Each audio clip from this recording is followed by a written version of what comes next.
Good day, everyone. I am Angelica Dati Camarga, and for today I will be choosing the airplane.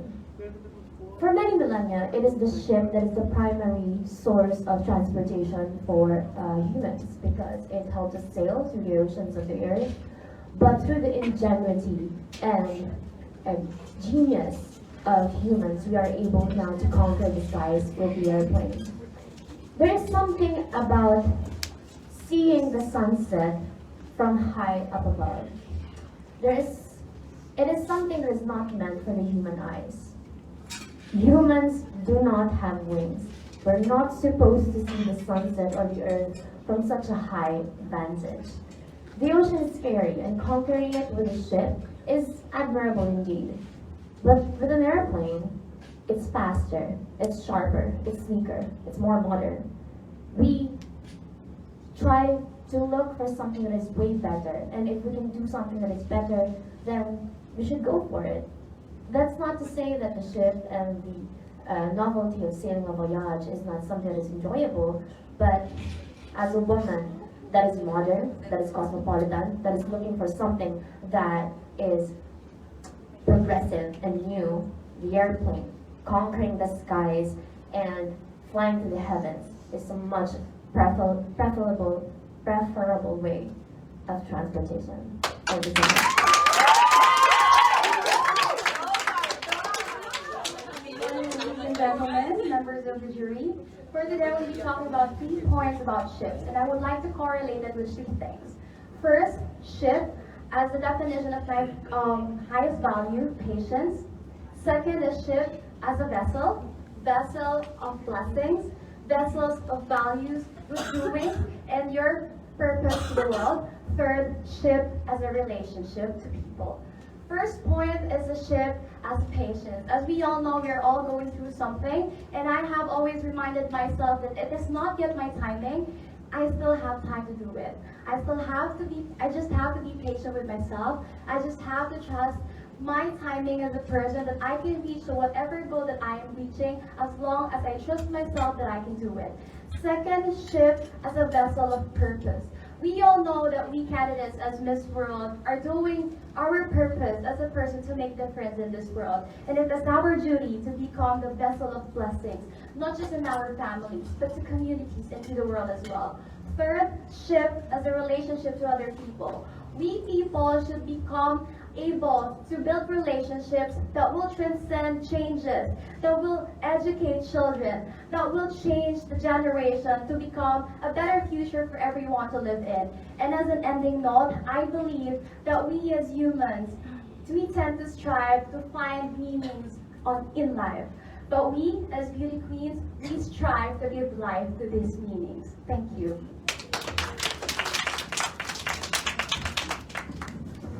Thank you very much, Ms. Matthew. I like the weird stare. These girls are amazing. You know, having these fun. Yeah. Number 3. Same, number 3. Number 3. No, I'm on 3rd grade, but I was with number 3. Number 3. Congratulations, candidate number 3.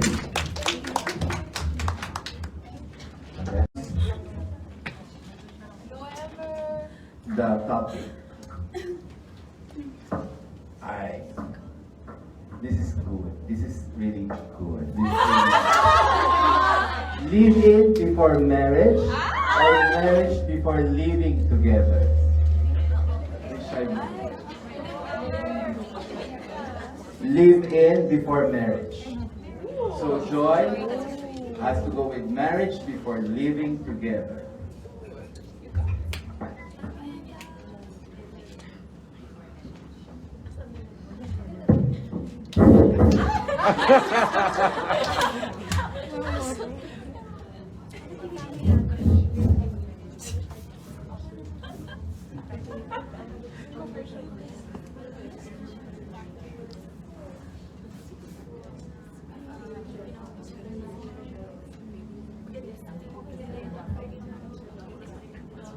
Time's up.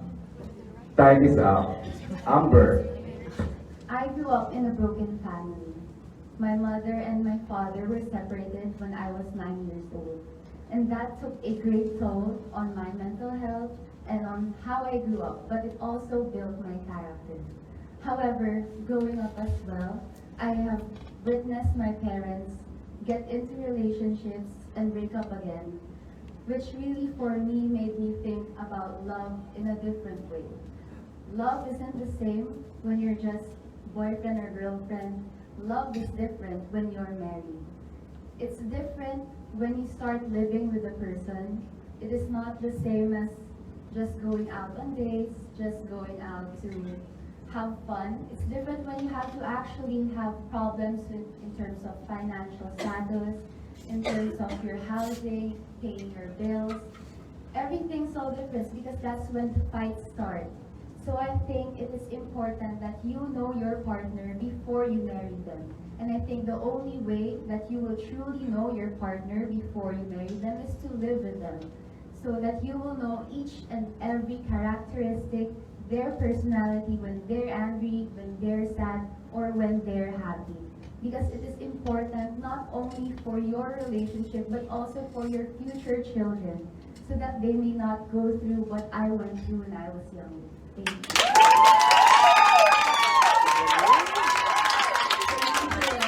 Good morning, everyone. Morning, judges. I could just say that we are sometimes presented with the choices that we didn't really get to choose. And for this matter, I choose to stand up for those people that believe that it is important to get married before living in. I stand up for those people because as a beauty queen, it is my duty to talk about other people's experiences, to talk about what they believe in and to fight for them also, and to be their voice. And to be that voice, I have to be the woman of action. I grew up also in a broken family. And for that, I learned lessons from my parents. First is to never jump into a relationship if you're not yet ready, because it speaks about your personality. It speaks about how you treat people, and it speaks about how you will be in a relationship. Second is that it is our greatest lesson to learn that life is not a testing water. We should jump out there, be courageous, be brave, and be ready for whatever is out there. Because that is how we learn. We learn from our mistakes, we learn from what we missed, and we learn from those experiences that have shaped us to be the better person that we are to be in the future. Third point is that I choose marriage before living in because you can live with your partner by experience. You can live with them through their experiences, through your journey, through how you talk, through the journey when traveling, to how they treat your family, because you can already see that. The person cannot really fake who they are in just in a very long time. You can truly see what a person is by the way they treat you, by the way they treat their families, and by the way they are in society. So I believe that marriage is also important before living in, because we can truly assess a person without marriage. Thank you, Joy. But from your examples, what I gathered was you are promoting risk-taking and trial and error, which I strongly am against it because, as I said a while ago, it's not just the parents or just the partners who are going to go through some heartbreak, but also their future kids, their families, and the rest of their other relationships because of the risk that they took before they got married. What I learned as a mental health advocate is that our attitude, our personality was shaped in our childhood. That's why it is our duty as a person to build ourselves first before getting in a relationship. I am also a product of a broken family, but that is not a reason for me to be wrongful, to be someone who will be the mistake of others, because I have learned my greatest lesson, and that is to be the perfect example to my children. To know the person first, because that is the most important thing. For you to be able to see kindness, you have to look people right into their eyes. Thank you. Thank you. Simon, let's start with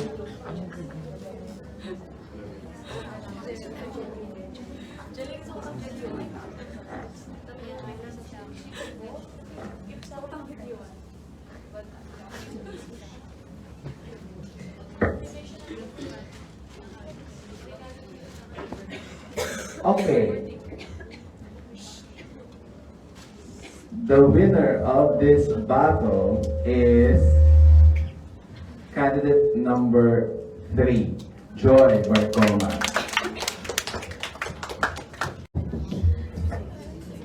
Reported back.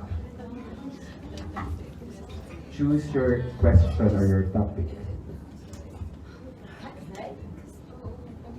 Okay, your question is, do you think that beauty pageants set standards to today's society? I repeat, do you think that beauty pageants set standards to today's society? I would choose yes. Yes, and so you're no. 30 seconds.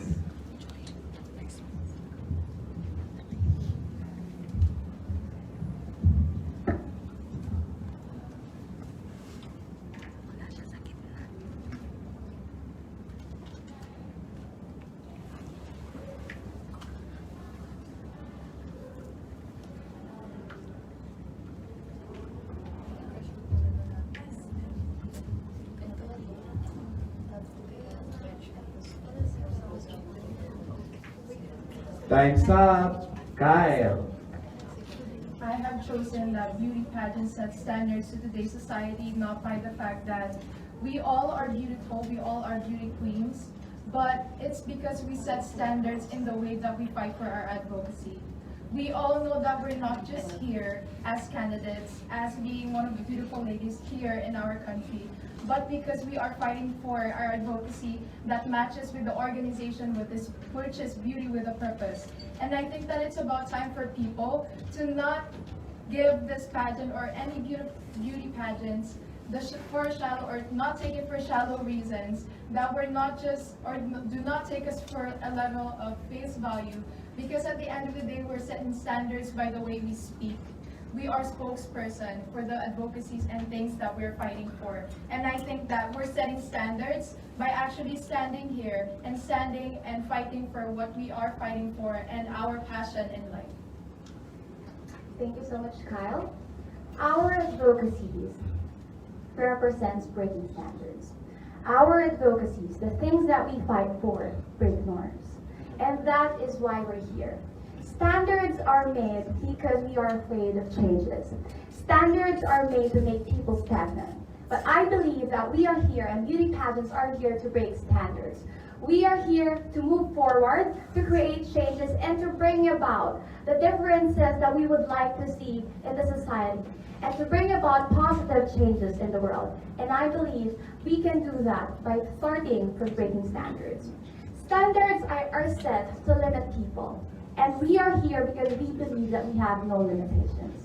And I do believe as women and other genders that are joining beauty pageants are also there to break norms. To truly fight for what you believe in, you have to find something new. You have to create new ideas and to bring about change to the world. And to be able to do that, you have to do an action. And for you to be able to do an action, you must break a standard. Thank you so much, Ate Joy, for those points. Well, when I say standards, they're not norms, they're guidelines.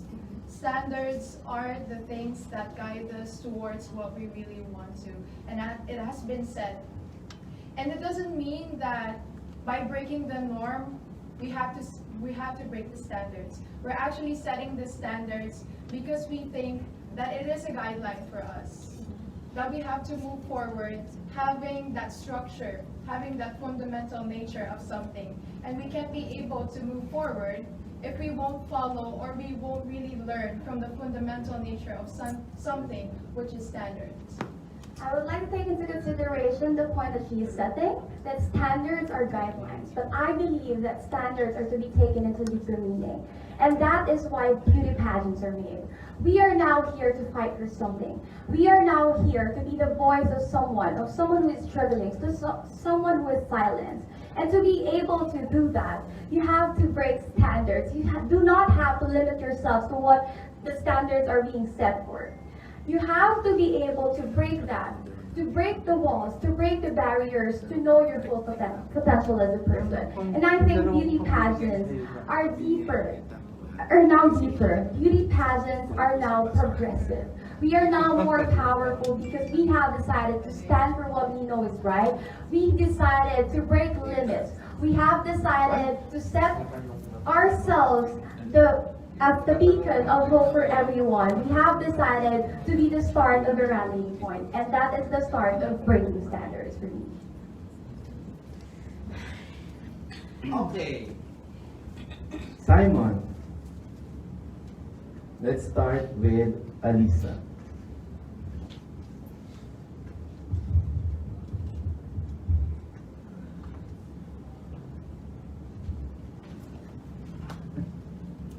Okay.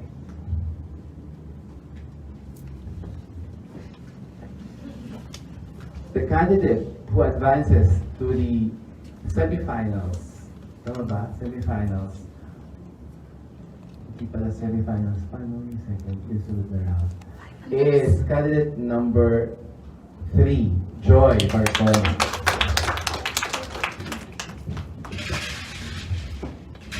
Next. Shyla for a change. Thank you for this opportunity. Oh my God, Doctora! Okay. Your topic is online shopping. Is this a budget killer or not? Ano sa'yo? Not. 30 seconds.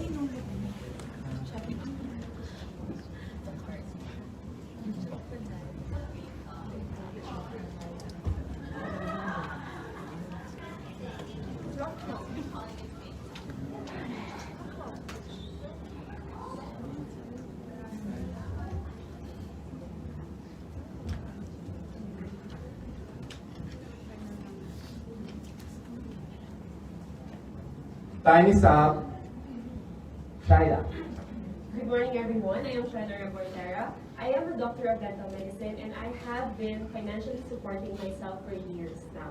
And the use of the internet or the applications on our phones to be able to do our online shopping has been very, very beneficial for me. Not only because I have not been tempted to go out of my grocery list whenever I purchase something online, but because I actually have the total number of amounts that I am about to pay for. And this has been very, very convenient for me because I have been balancing my studies and my work a few years back. And being able to shop online, do my groceries online, pay my bills online has been beneficial for me and has saved so much time for me. And because of that, I have been able to do so much more productive things.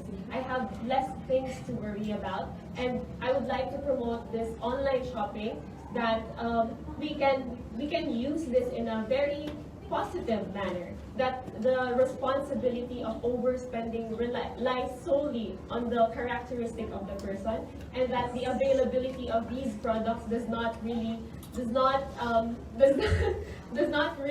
indicate that you will be overspending, or does not allow the people to overspend online. Thank you. That was a good point, but I would like to take the context in our recent times, pandemic. I consider online shopping as a budget spending because budget kills. Because I believe that not everyone is privileged, especially now in the pandemic, that we're not really able to go out to spend more than what we can afford. And we know that through online shopping, we pay for shipping fees, we pay for other fees, we pay for the convenience fee, because it is the new norm. But not everyone is privileged, and that is what I want to educate people about. That what we enjoy right now are the things that other people can enjoy. And that is why we need to be sensitive. Online shopping can be a budget kill in ways that we cannot go out to buy our needs, our groceries. We are not privileged enough to order Grab, to order from online food shops or online restaurants, because not everyone has the needs. So sometimes they opt to go pabili for angkas, but it's killing their budget because they have to pay more. They have to pay for the convenience. So I believe that online shopping goes beyond just shopping for your dresses, for your clothes, for your bags, or for your shoes.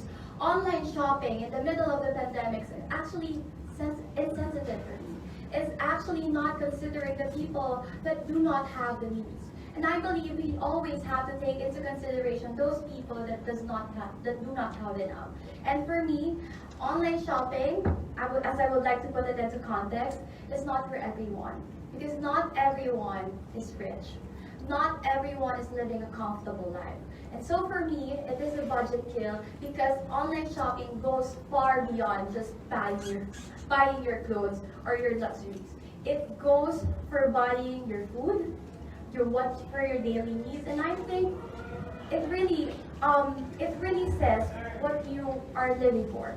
It really says your sensitive. Time's up. I would like to make some points from my co-contender here, Ms. Joy, regarding the additional fees when you do online shopping. And because I am an online shopper myself, again, for my groceries, you are right, I use it for my day-to-day needs.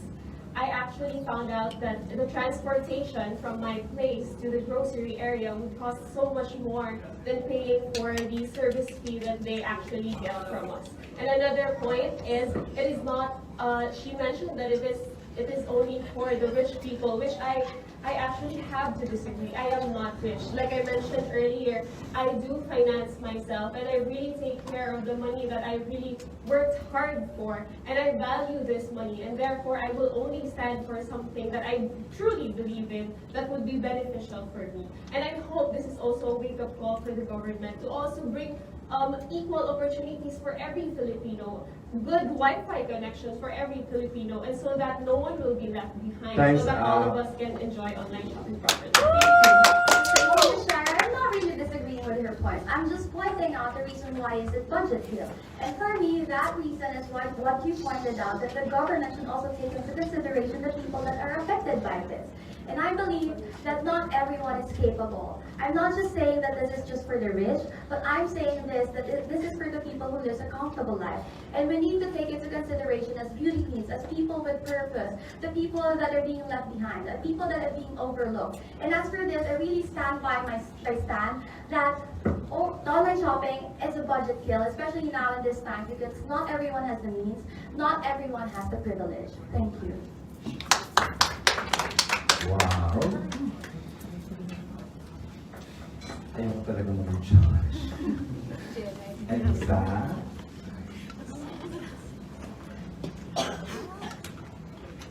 Okay. Okay.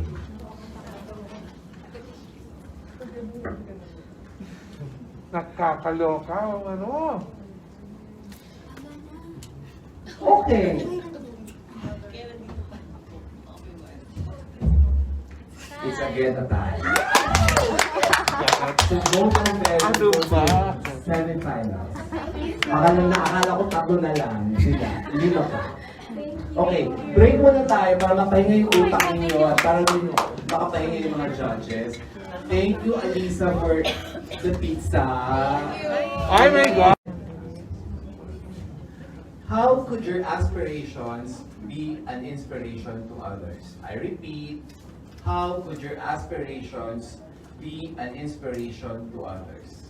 I believe we dwell on things that we want to become. And as for me, as I aspire to be someone who is visionary, that sees the system, the broken system that oppresses our people. I aspire to be an empath that feels and understands the plight of the community.